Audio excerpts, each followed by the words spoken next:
Dieu, par ton nom, sauve-moi. Rends-moi justice par ta puissance. Dieu, entends ma prière, écoute les mots que je dis. Au nom du Père et du Fils et du Saint-Esprit, le Seigneur soit avec vous.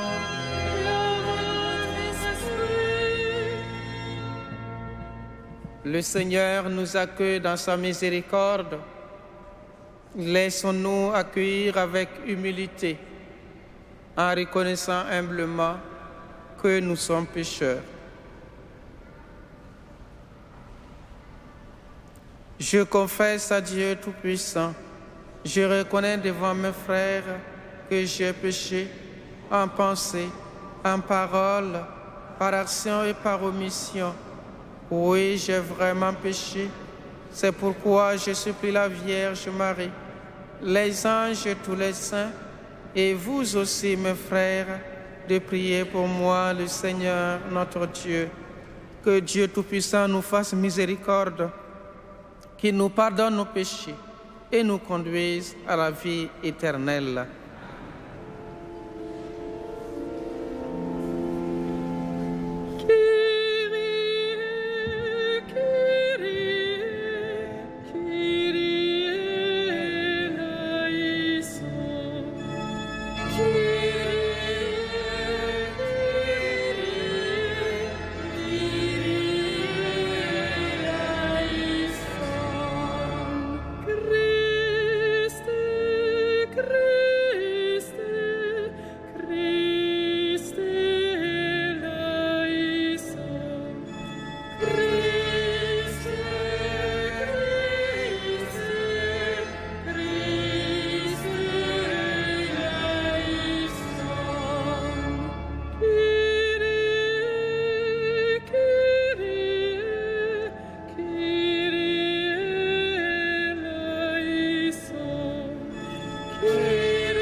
Prions le Seigneur.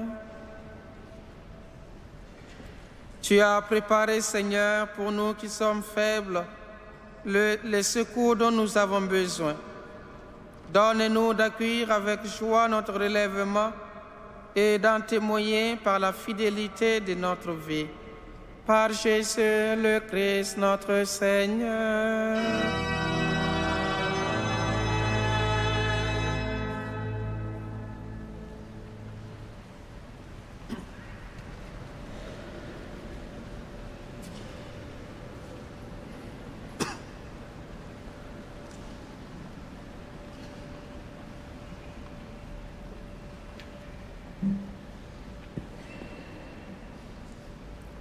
Lecture du livre de la sagesse. Les impies ne sont pas dans la vérité lorsqu'ils raisonnent ainsi en eux-mêmes. Attirons le juste dans un piège, car il nous contrarie. Il s'oppose à nos entreprises. Il nous reproche de désobéir à la loi de Dieu et nous accuse d'infidélité à notre éducation. Il prétend posséder la connaissance de Dieu et se nomme lui-même enfant du Seigneur. Il est un démenti pour nos idées. Sa seule présence nous pèse, car il mène une vie en dehors du commun. Sa conduite est étrange. Il nous tient pour des gens douteux, se détourne de nos chemins comme de la boue. Il proclame heureux le sort final des justes et se vante d'avoir Dieu pour Père. Voyons si ces paroles sont vraies. Regardons comment il en sortira. Si le juste est fils de Dieu, Dieu l'assistera et l'arrachera aux mains de ses adversaires. Soumettons-le à des outrages et à des tourments. Nous serons ce que vaut sa douceur. Nous éprouverons sa patience. Condamnons-le à une mort infâme. puisque, dit-il, quelqu'un interviendra pour lui. C'est ainsi que raisonnent ces gens-là, mais ils s'égarent. Leur méchanceté les a rendus aveugles. Ils ne connaissent pas les secrets de Dieu. Ils n'espèrent pas que la sainteté puisse être récompensée. Ils n'estiment pas qu'une âme irréprochable puisse être glorifiée. Parole du Seigneur.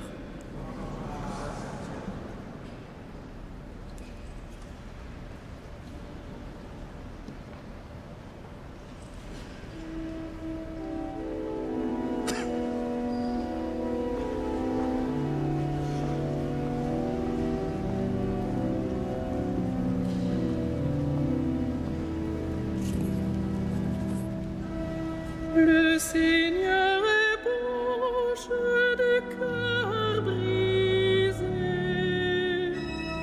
Le Seigneur ébranche des cœurs brisés. Le Seigneur affronte les méchants pour effacer de la terre leur mémoire. Le Seigneur entend ceux qui l'appellent, de toutes leurs angoisses, il les délivre. Le Seigneur éponge les cœurs brisés. Il est proche du cœur brisé, il sauve l'esprit abattu. Malheur sur malheur pour le juste, mais le Seigneur chaque fois le délivre. Le Seigneur éponge les cœurs brisés. Il veille sur chacun de ses os, pas un ne sera brisé. Le Seigneur rachètera ses serviteurs, pas de châtiment pour qui trouve en lui son refuge. Le Seigneur éponge les cœurs brisés.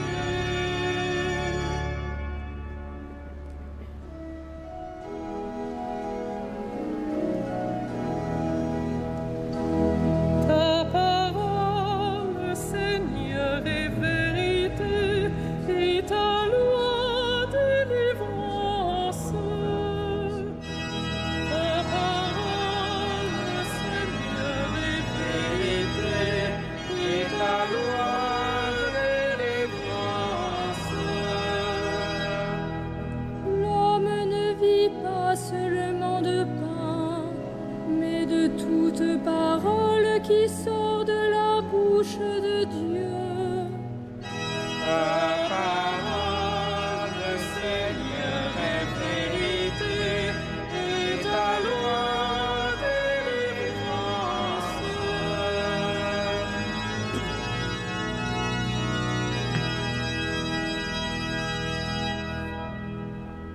Le Seigneur soit avec vous.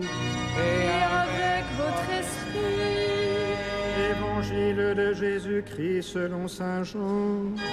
Gloire à toi, Seigneur. En ce temps-là, Jésus parcourait la Galilée. Il ne voulait pas parcourir la Judée, car les Juifs cherchaient à le tuer.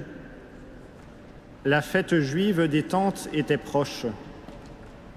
Lorsque ses frères furent montés à Jérusalem pour la fête, il y monta lui aussi, non pas ostensiblement, mais en secret. On était déjà au milieu de la semaine de la fête quand Jésus monta au temple, et là, il enseignait. Quelques habitants de Jérusalem disaient alors: « N'est-ce pas celui qu'on cherche à tuer? Le voilà qui parle ouvertement, et personne ne lui dit rien. Nos chefs auraient-ils vraiment reconnu que c'est lui le Christ? Mais lui, nous savons d'où il est. Or, le Christ, quand il viendra, personne ne saura d'où il est. » Jésus, qui enseignait dans le temple, s'écria : « Vous me connaissez et vous savez d'où je suis ? Je ne suis pas venu de moi-même, mais il est véridique celui qui m'a envoyé, lui que vous ne connaissez pas. Moi, je le connais parce que je viens d'auprès de lui, et c'est lui qui m'a envoyé. » On cherchait à l'arrêter, mais personne ne mit la main sur lui, parce que son heure n'était pas encore venue.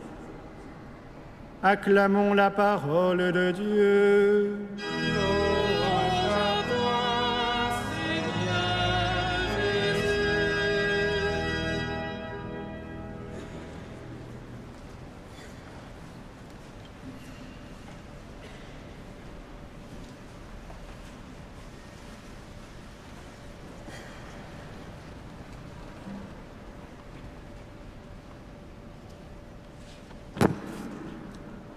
On cherchait à l'arrêter, mais personne ne mit la main sur lui parce que son heure n'était pas encore venue.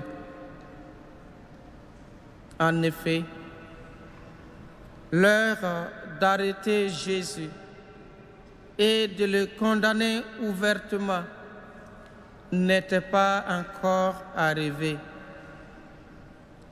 En écoutant cette partie de l'Évangile, nous comprenons que Jésus avait déjà été jugé dans les coulisses.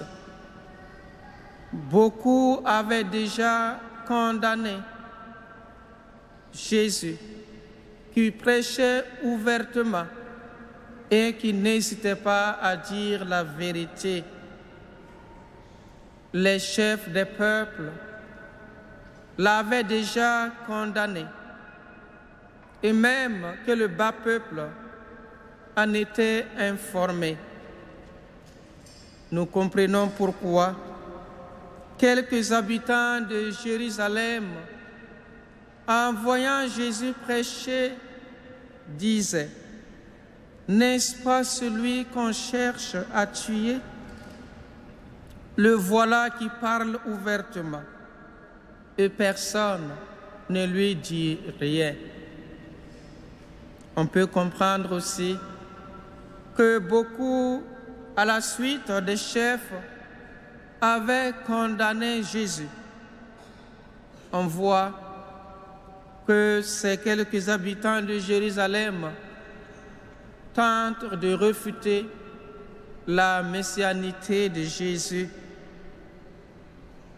en exhibant des preuves humaines, en exhibant notamment la preuve de sa descendance humaine. Lui, nous savons d'où il est. Or, le Christ, quand il viendra, personne ne saura d'où il est. Mais Jésus ne se laisse pas intimider, car il sait que ceux qui raisonnent ainsi sont ignorants. Ils ne connaissent pas la puissance du Seigneur. Les voies du Seigneur sont insondables. Dieu réalise l'impossible. Jésus tente ainsi de leur révéler encore une fois la vérité en leur faisant comprendre qu'il vient de Dieu, il vient du Père, celui qui détient la vérité, et il vient témoigner de cette vérité afin que les hommes vivent dans la vérité. Nous connaissons la suite de l'histoire de Jésus. Il sera arrêté, condamné à porter sa croix, condamné à mourir sur la croix. Et la première lecture que nous avons écoutée nous dit comment les justes sont persécutés et poursuivis par des impies. Nous aussi, croyant en Jésus-Christ, nous sommes des fois persécutés parce que non seulement nous appartenons au Christ, mais aussi parce que nous voulons révéler la vérité comme notre Maître.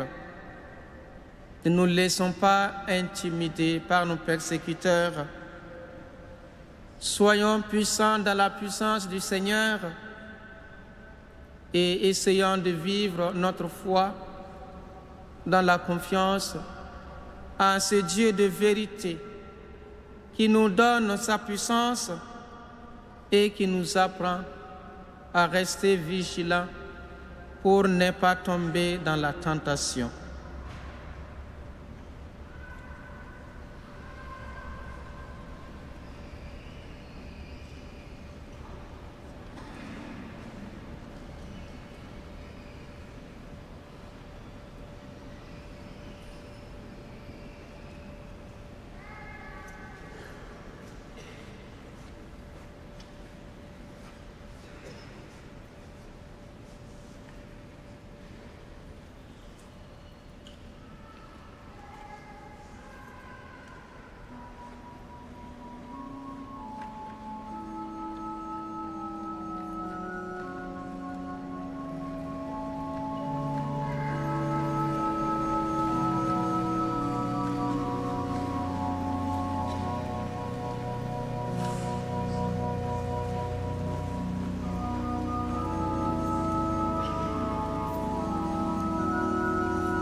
Nous célébrons cette Eucharistie aux intentions de Charles.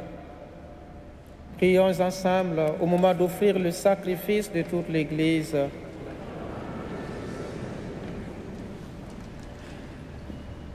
Que ces mystères dont la force nous purifie, Seigneur Tout-Puissant, nous acheminent à nous purifier encore jusqu'à la source dont ils descendent, par Jésus, le Christ, notre Seigneur. Le Seigneur soit avec vous. Élevons notre cœur. Rendons grâce au Seigneur notre Dieu. Cela est juste et bon. Vraiment, il est juste et bon de te rendre gloire, de t'offrir notre action de grâce toujours et en tout lieu, à toi, Père très saint, Dieu éternel et tout-puissant, car tu veux, par notre jeûne et nos privations, réprimer nos penchants mauvais, élever nos esprits, nous donner la force et enfin la récompense par le Christ notre Seigneur.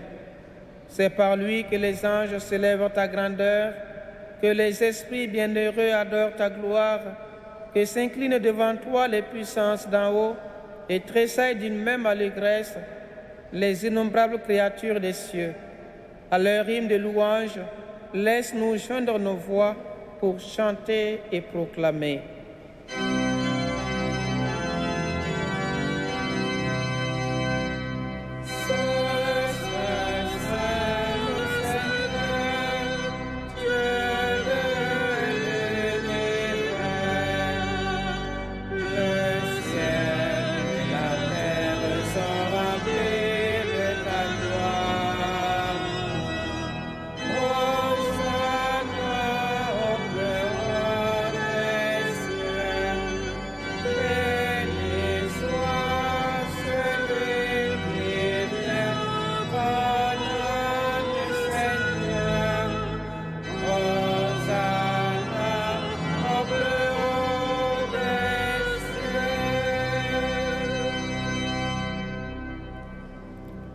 toi qui es vraiment saint, toi qui es la source de toute sainteté, Seigneur, nous te prions.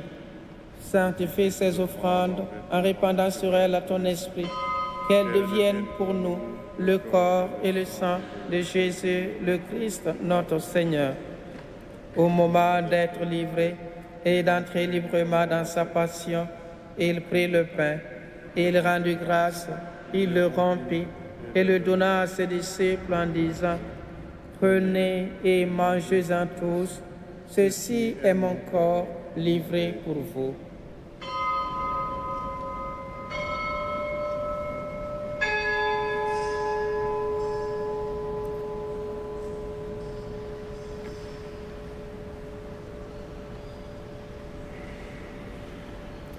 De même, à la fin du repas, il prit la coupe. De nouveau, il rendit grâce et la donna à ses disciples en disant: Prenez et buvez-en tous, car ceci est la coupe de mon sang, le sang de l'alliance nouvelle et éternelle, qui sera versé pour vous et pour la multitude en rémission des péchés. Vous ferez cela en mémoire de moi.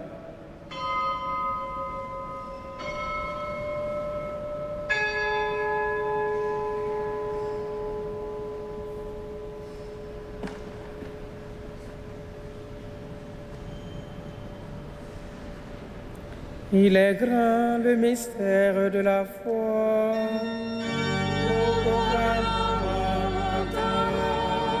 Seigneur Jésus, nous célébrons ta résurrection. Nous attendons ta venue dans la gloire. Faisant ici mémoire de la mort et de la résurrection de ton Fils, nous t'offrons, Seigneur, le pain de la vie et la coupe du salut. Et nous te rendons grâce, car tu nous as choisis pour servir en ta présence. Humblement, nous te demandons qu'en ayant part au corps et au sang du Christ, nous soyons rassemblés par l'Esprit Saint en un seul corps. Souviens-toi, Seigneur, de ton Église répandue à travers le monde. Fais-la grandir dans ta charité avec le pape François, notre archevêque André, ses auxiliaires Éric, Renaud et Jérôme, et tous ceux qui ont la charge de ton peuple.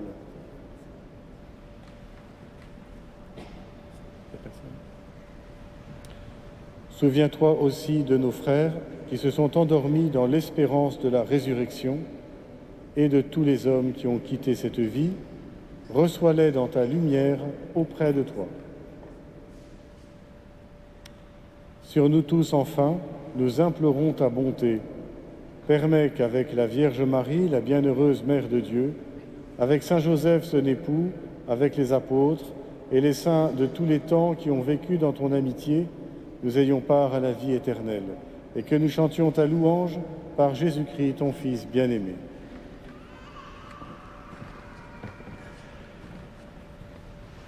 Par lui, avec lui, en lui, à toi, Dieu le Père Tout-Puissant, dans l'unité du Saint-Esprit, tout honneur et toute gloire pour les siècles des siècles.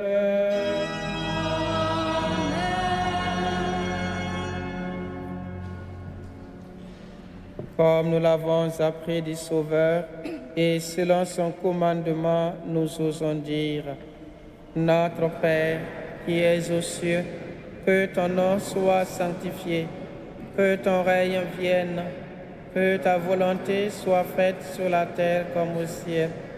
Donne-nous aujourd'hui notre pain de ce jour. Pardonne-nous nos offenses, comme nous pardonnons aussi à ceux qui nous ont offensés. Et ne nous soumets pas à la tentation, mais délivre-nous du mal. Délivre-nous de tout mal, Seigneur, et donne la paix à notre temps. Par ta miséricorde, libère-nous du péché. Rassure-nous devant les épreuves en cette vie, où nous espérons le bonheur que tu promets et l'avènement de Jésus-Christ, notre Sauveur.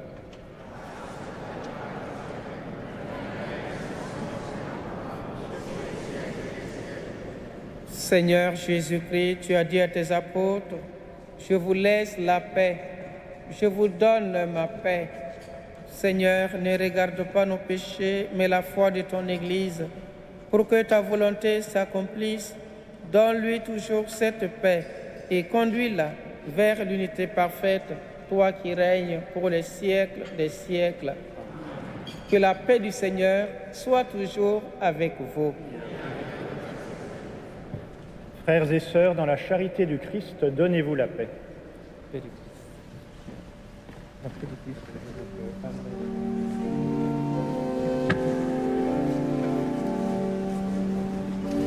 Agneau de Dieu qui enlève le péché du monde, en pitié de nous. Agneau de Dieu qui enlève le péché du monde, en pitié de nous. Agneau de Dieu qui enlève le péché du monde,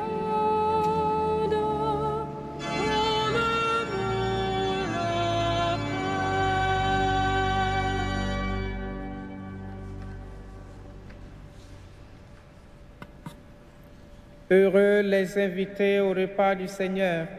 Voici l'agneau de Dieu qui enlève le péché du monde. Seigneur, je ne suis pas digne de te recevoir, mais dis seulement une parole et je serai guéri. Que cette communion nous conduise à la vie éternelle.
Elle est inépuisable, la grâce de Dieu.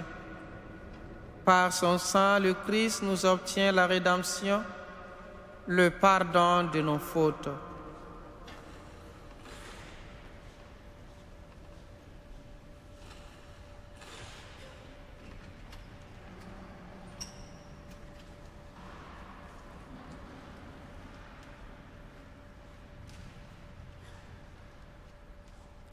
Prions encore le Seigneur. Nous t'en prions, Seigneur, nous qui allons du passé vers ce qui est nouveau. Fais-nous quitter ce qui ne peut que vieillir. Mets à nous un esprit de renouveau et de sainteté par Jésus, le Christ, notre Seigneur. Nous allons maintenant vénérer les saintes couronnes d'épines.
De Sainte Thérèse Couder, se livrer, le 26 juin 1864.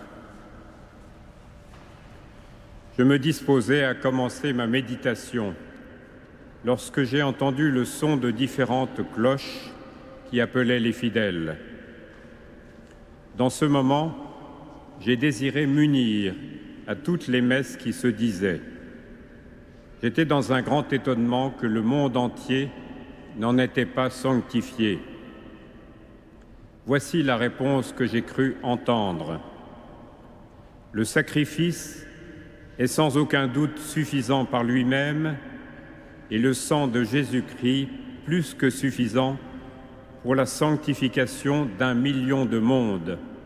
Mais les âmes manquent de correspondance et de générosité. Or, le grand moyen d'entrer dans la voie de la perfection et de la sainteté, c'est de se livrer à notre bon Dieu. Mais qu'est-ce que se livrer? Je comprends toute l'étendue du sens de ce mot, se livrer. Mais je ne puis l'expliquer. Je sais seulement qu'il est très étendu, qu'il embrasse le présent et l'avenir. Se livrer, c'est plus que se dévouer. plus que se donner. C'est même quelque chose de plus que s'abandonner à Dieu. Se livrer, c'est enfin mourir à tout et à soi-même, ne plus s'occuper du moi que pour le tenir toujours tourné vers Dieu. Se livrer, c'est encore ne plus se chercher en rien, ni pour le spirituel, ni pour le corporel, c'est-à-dire ne plus chercher de satisfaction propre, mais uniquement le bon plaisir divin. Il faut donc ajouter que se livrer, c'est aussi cet esprit de détachement qui ne tient à rien, ni pour les personnes, ni pour les choses, ni pour le temps, ni pour les lieux. C'est adhérer à tout, accepter tout, se soumettre à tout. Se rappeler que l'on s'est livré. Je prie notre Seigneur de donner l'intelligence de ce mot à toutes les âmes désireuses de lui plaire. Si l'on pouvait comprendre d'avance quelles sont les douceurs que l'on goûte quand on ne met pas de réserve avec le bon Dieu, comme il se communique à l'âme qui le cherche sincèrement et qui a su se livrer.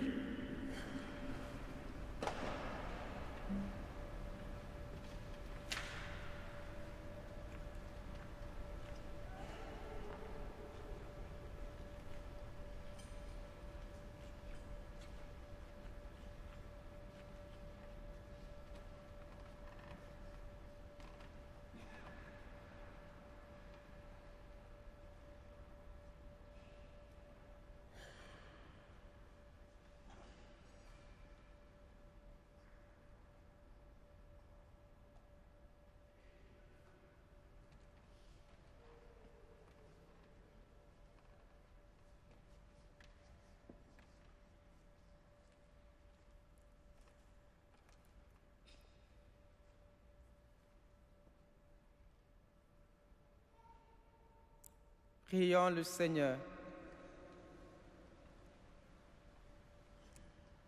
Pour ta gloire, Seigneur, et le salut du genre humain, tu as fait de ton Christ le prêtre éternel et souverain.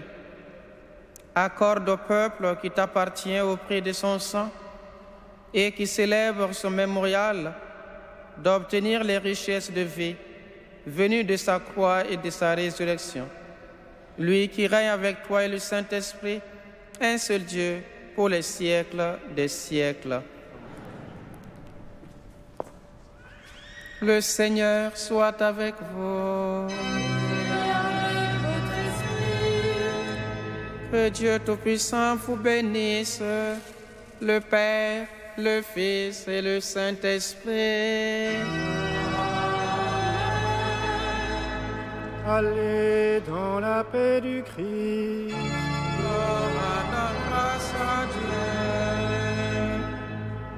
Et ensemble,